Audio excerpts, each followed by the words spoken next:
Hello बच्चों, एक बार फिर आप सभी का स्वागत है। हम पढ़ रहे हैं किरचॉफ का नियम और प्रथम नियम हमने पढ़ लिया है और उस पर हमने कुछ प्रश्न किए थे।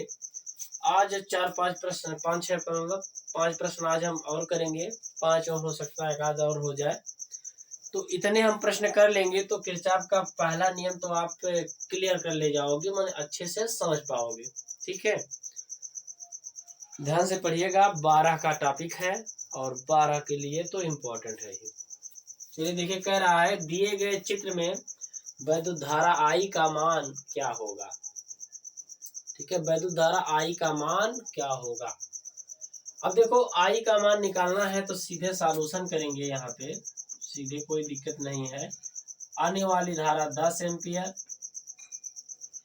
और यह आने वाली धारा है I और ये बाहर आ रही 3, बाहर जा रही 6, बाहर जा रही 4, सबके बराबर हो जाएगा 0।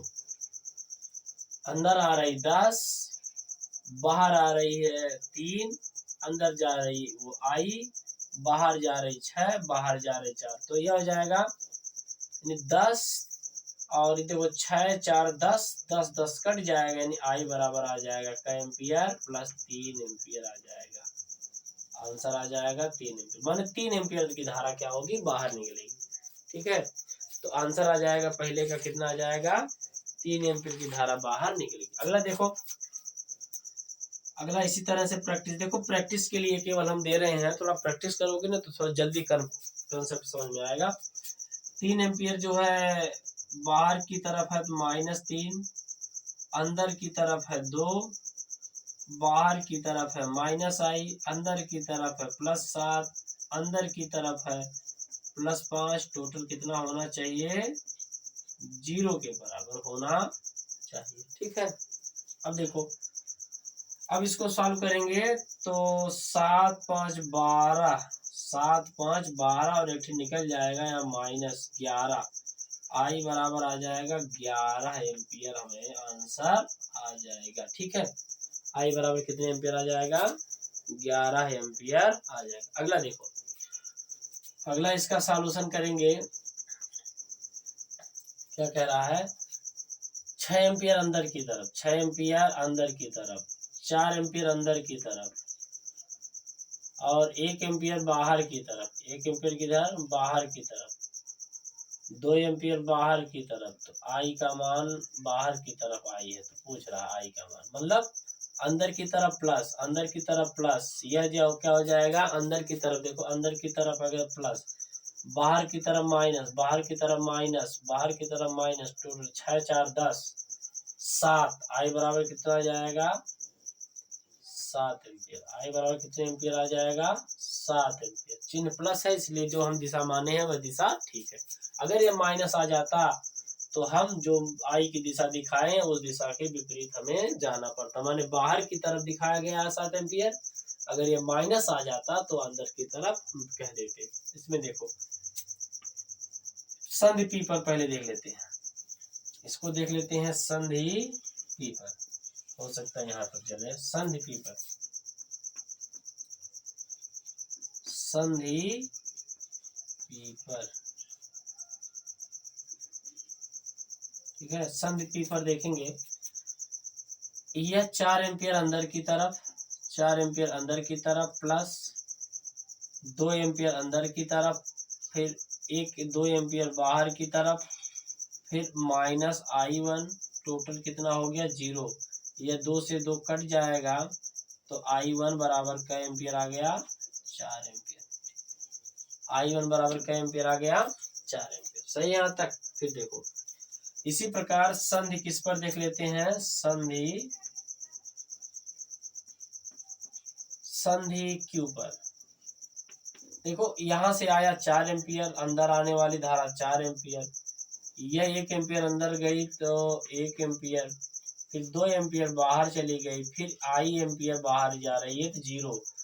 ये 2 ही यहाँ से -1, I बराबर आ जाएगा 3 एम्पियर।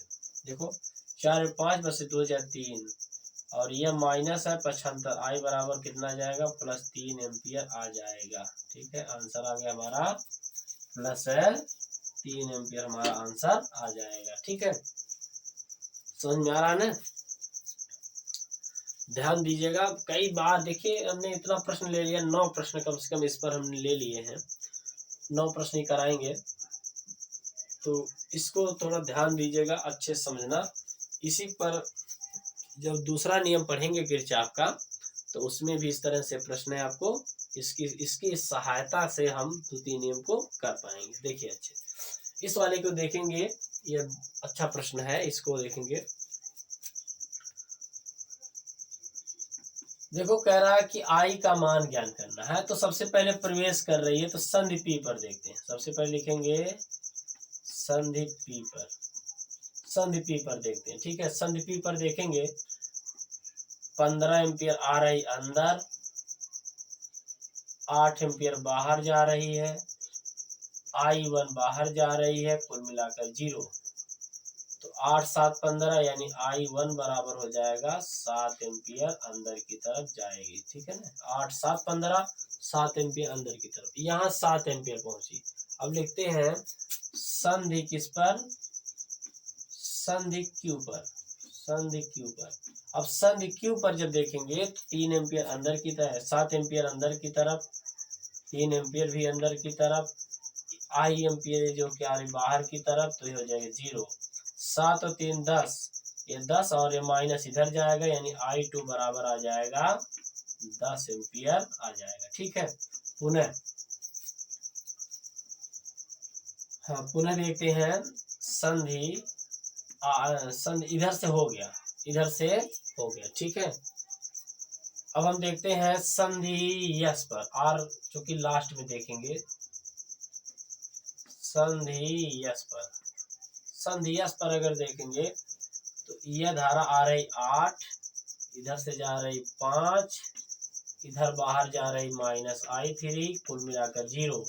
8 5 13, I3 बराबर कितना होना चाहिए, 13 एम्पियर होना चाहिए।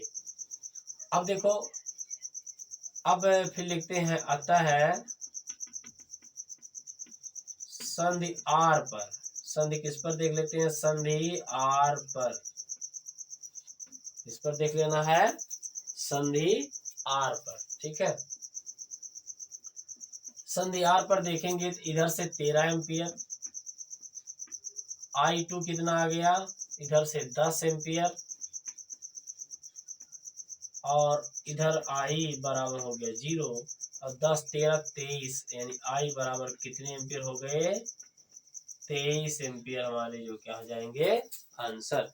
कितने एम्पियर आ जाएगी धारा, कुल मिलाकर के 23 एम्पियर की धारा आ जाएगी। देखिए इस तरह से हम प्रश्नों को करेंगे, और आशा करते हैं आपको समझ में आया होगा। हमने इस तरह प्रश्न कर लिए हैं। फिर अगली वीडियो में हमें जो करना है वह क्या करना है, किरचॉफ का नियम। इस तरह से हम प्रश्न करेंगे किरचॉफ का द्वितीय नियम। तो कुछ प्रश्न, का 2 प्रश्न और कर लेते हैं तो सही है। किरचॉफ का द्वितीय नियम, उस पर हम आधारित